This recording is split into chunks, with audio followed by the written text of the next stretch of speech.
नमस्कार दोस्तों, स्वागत है आपका अपना भक्ति ज्ञान 11 चैनल में। ओम नमो भगवते वासुदेवाय नमः। तो दोस्तों, आज का वीडियो बहुत ज़्यादा महत्वपूर्ण होने वाला है। आज के इस वीडियो में हम आपको सुनाएंगे योगिनी एकादशी की पौराणिक कथा। तो आप हमारे साथ अंत तक बने रहिए। आप अभी तक जान चुके होंगे कि साल 2024 में आषाढ़ मास में 2 जुलाई को योगिनी एकादशी का व्रत रखा जाएगा और 3 जुलाई का इस व्रत का पारण होगा। इससे संबंधित और भी वीडियो हमारे चैनल पे अवेलेबल है, आप वहाँ से वीडियो जाकर देख सकते हैं। तो योगिनी एकादशी का व्रत करने से पीपल का वृक्ष काटने जैसे पाप से भी मुक्ति मिल जाती है और योगिनी एकादशी से किसी के द्वारा दिए गए श्राप से भी मुक्ति मिलती है। तो ऐसे ही संबंधित हम आपको एक पौराणिक कथा सुनाने वाले हैं, इसलिए आप हमारे साथ वीडियो में अंत तक बने रहिए। तो योगिनी एकादशी का महत्व हिंदू धर्मों में हर एकादशी का अपना अपना महत्व बताया गया है। इन्हीं अलग अलग विशेषताओं के कारण इनके नाम भी भिन्न भिन्न रखे गए हैं। प्रत्येक वर्ष में 24 एकादशी होती हैं। मलमास की एकादशियों को मिलाकर इनकी संख्या 26 हो जाती है। इन्हीं एकादशियों में एक एकादशी आषाढ़ मास की कृष्ण पक्ष की एकादशी, जिसे योगिनी एकादशी कहते हैं। योगिनी एकादशी का उपवास रखने से समस्त पापों का नाश होता है और इस लोक में भोग और परलोक की मुक्ति भी मिलती है। तो अब हम सुनते हैं योगिनी एकादशी की व्रत कथा। महाभारत काल की बात है कि एक बार धर्मराज युधिष्ठिर ने भगवान श्री कृष्ण से कहा, हे त्रिलोकीनाथ, मैंने ज्येष्ठ माह के शुक्ल पक्ष की निर्जला एकादशी की कहानी सुनी है। कृपा कर आप मुझे आषाढ़ मास के कृष्ण पक्ष की एकादशी की कथा सुनाइए। इस एकादशी का नाम तथा महात्म्य क्या है, सो सब कुछ मुझे विस्तार से बताएं। श्री कृष्ण ने कहा, हे पांडु पुत्र, आषाढ़ मास के कृष्ण पक्ष की एकादशी का नाम योगिनी एकादशी है। इसके व्रत से सभी पाप नष्ट हो जाते हैं और यह व्रत इस लोक में भोग तथा परलोक से मुक्ति देने वाला है। हे धर्मराज, यह एकादशी तीनों लोकों में प्रसिद्ध है। इसके व्रत से भी सभी पाप नष्ट हो जाते हैं। तुम्हें मैं पुराण में कही हुई एक कथा सुनाता हूँ, तो ध्यान पूर्वक श्रवण करो। कुबेर नाम का एक राजा अलकापुरी नाम की नगरी में राज्य करता था। वह शिव भक्त था।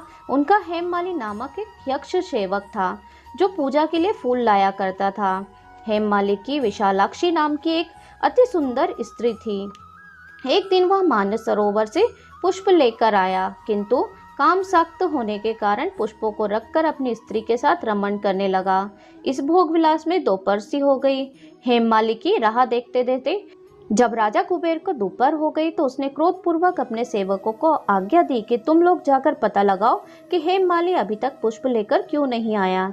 जब सेवकों ने उसका पता लगाया तो राजा के पास जाकर बताया कि हे राजन, वह हेममाली अपनी स्त्री के साथ रमण कर रहा है। इस बात को सुनकर राजा कुबेर ने हेममाली को बुलाने की आज्ञा दी। डर से कांपता हुआ हेममाली राजा के सामने उपस्थित हुआ।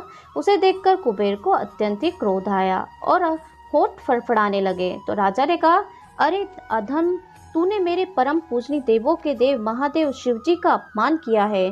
मैं तुझे श्राप देता हूँ कि तू स्त्री के वियोग से तड़पेगा और मृत्युलोक में जाकर कोढ़ी का जीवन व्यतीत करेगा। तो कुबेर के श्राप से वह तत्क्षण स्वर्ग से पृथ्वी पर आ गिरा और कोढ़ी हो गया। उसकी स्त्री भी उससे बिछड़ गई। मृत्युलोक में आकर उसने अनेक भयंकर कष्ट भोगे, किंतु शिव की कृपा से उसकी बुद्धि मलिन न हुई और उसे पूर्व जन्म की सुध रही। अनेक कष्टों को भोगता हुआ तथा अपने पूर्व जन्म के कुकर्मों को याद करता हुआ वह हिमालय पर्वत की तरफ चल पड़ा। चलते चलते वह मार्कंडेय ऋषि के आश्रम में जा पहुंचा। जब ऋषि अत्यंत व्रत तपस्वी थे तो वह दूसरे ब्रह्मा के समान प्रतीत हो रहे थे और उनका वह आश्रम ब्रह्मा के सभा के समान शोभा दे रहा था। ऋषि को देखकर हेममाली वहां गया और उन्होंने प्रणाम करके उनके चरणों में गिर पड़ा।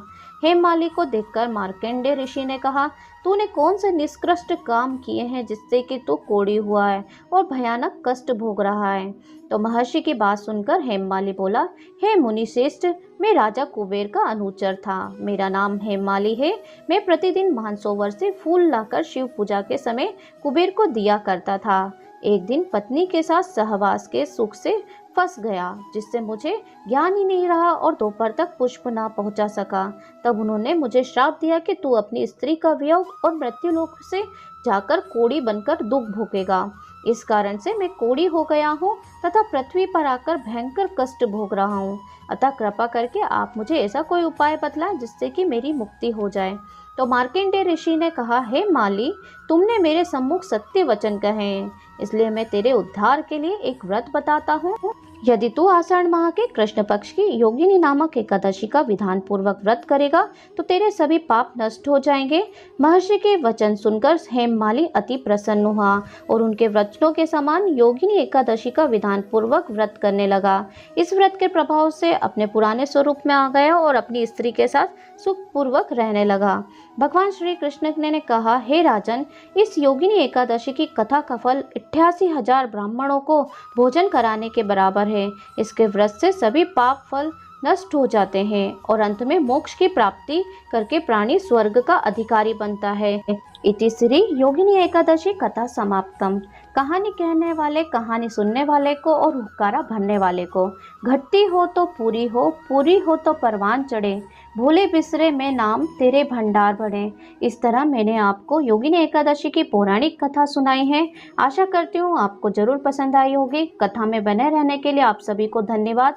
आगे भी इसी तरह की कहानी, कथा, तीज, त्योहार, व्रतों की जानकारी हम आपको देते रहेंगे। इसलिए आप हमारे चैनल पर नए हैं तो चैनल को सब्सक्राइब जरूर कर लीजिए, वीडियो को लाइक जरूर कर दीजिए और अपने फ्रेंड, फैमिली, रिश्तेदारों को ये जरूर शेयर कर दीजिए ताकि वो भी अगर एकादशी व्रत कर रहे हैं तो भी बहुत अच्छी बात है, नहीं करते हैं तो भी इस कथा को सुनकर भगवान विष्णु, माता लक्ष्मी की कृपा प्राप्त कर सकें। तो इस तरीके से योगिनी एकादशी की व्रत कथा थी। और भी इससे संबंधित वीडियो हमारे चैनल पर अवेलेबल हैं, आप हमारे चैनल की प्लेलिस्ट में जाकर चेक कर सकते हैं। तो उम्मीद है आज का वीडियो पसंद आया होगा, तो लाइक ज़रूर कर दीजिए। यही माध्यम होता है जिससे कि हम आपसे कनेक्ट हो सकते हैं। चैनल पर नए हैं तो सब्सक्राइब किए बिना बिल्कुल भी नहीं जाइए। कमेंट में ओम जय श्री हरि विष्णु जरूर लिख दीजिए। मिलती हूँ नेक्स्ट वीडियो में, तब तक के लिए जय श्री कृष्ण।